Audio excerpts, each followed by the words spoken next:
மாடசாமி ஒரு ஆஃபீஸில் வெளியூரில் வேலை பார்த்துருந்தான். அப்போ உள்ளூரில் இருக்க வாடகையை ஒரு தெரிஞ்ச ஆளுக்கு ஒருத்தருக்கு வாடகைக்கு விட்டுருந்தான். வாடகை குறைஞ்ச விட தான், மாதம் 10,000 தான். அட்வான்ஸ் கூட 30,000 தான் வாங்கியிருந்தான். இவன் ரிட்டையர் ஆகக்கூடிய சமயம் வந்துச்சு.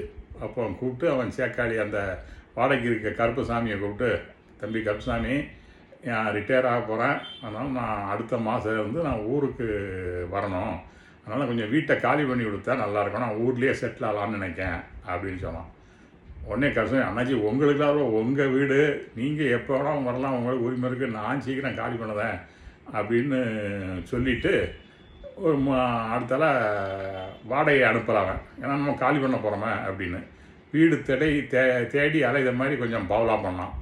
அவன் திரும்ப அங்கேருந்து மாடசாமி கருப்பசாமிக்கு ஃபோன் பண்ணி, என்ன காலி பண்ணிட்டியா வீடு பார்த்துட்டியான்னு கேட்டான்.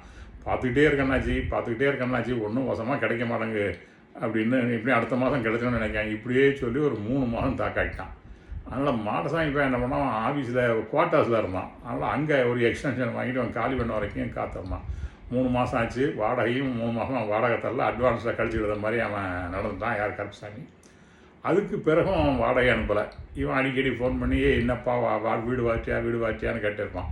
அவன் தான் பார்த்துக்கிட்டே இருக்கான். ஒரு 5-6 மாதம் கழிச்சு சொன்னான், தம்பி அண்ணாச்சி, நான் வீடு ரொம்ப சின்சியராக தேடிட்டுருக்கேன், ஆனால் ஒவ்வொருத்தரும் என்ன பண்ணால், நான் உங்கள்கிட்ட போகிற 30,000 ரூபா தான் அட்வான்ஸ் கொடுத்தேன், அவன் இப்போ வர்றவன் கேட்கான் 3 லட்சம் அட்வான்ஸ் கொடு, 2 லட்சம் அட்வான்ஸ் கொடுன்னு என்கிட்ட கேட்கான். ஏன்ட்ட அதுக்கு கையில் ரூபா இல்லை, அதை புரட்டுறதுக்கு தான் நான் அலைஞ்சிக்கிட்டு இருக்கேன். அது கிடைச்ச உடனே நான் அந்த வீட்டை பார்த்து நான் போயிருந்தேன், அட்வான்ஸ் கொடுத்து போயிருந்தேன் அப்படின்னு சொன்னான். அது சொல்லி 2 மாதம் ஆச்சு. இவன் வீட்டை காலி பண்ணல. அப்போ தான் இவன் மாடசாமிக்கு இறங்கி உனக்கு அவன் எவ்வளோ அட்வான்ஸ் கேட்கான்னு சொல்லு, அந்த ரூபாயை நான் தரேன், நீ அந்த ரூபாயை அட்வான்ஸாக விட்டு நீ வீட்டை காலி பண்ணிடு அப்படின்னு சொன்னான். சரி, உங்களை சங்கடப்படுத்துறது எனக்கு கஷ்டமாக தான் இருக்குது, சரி நீங்கள் கொடுங்க நான் பார்க்கேன் அப்படின்னு சொல்லிட்டு அவன் 2 லட்ச ரூபாய் வாங்கி அட்வான்ஸ் கொடுக்குன்னு சொல்லிட்டு அதுக்கப்புறம் தான் வீட்டை காலி பண்ணான். அவன் வீட்டை காலி பண்ணவொன்னு அந்த அட்வான்ஸுக்குன்னு கொடுத்தா 2 லட்ச ரூபாய் எங்கே திருப்பி வரா? ஸோ 3 மாதம் வாடகை அட்வான்ஸ் கழிஞ்சு போச்சு. 3 மாதம் வாடகை வரல, மேற்கொண்டு 2 லட்சத்தை கொடுத்தாச்சு. கடைசியாக இவன் ஆஃபீஸ் காலி பண்ணி குவார்ட்டரை காலி பண்ணி உள்ளூரில் இருந்தான்.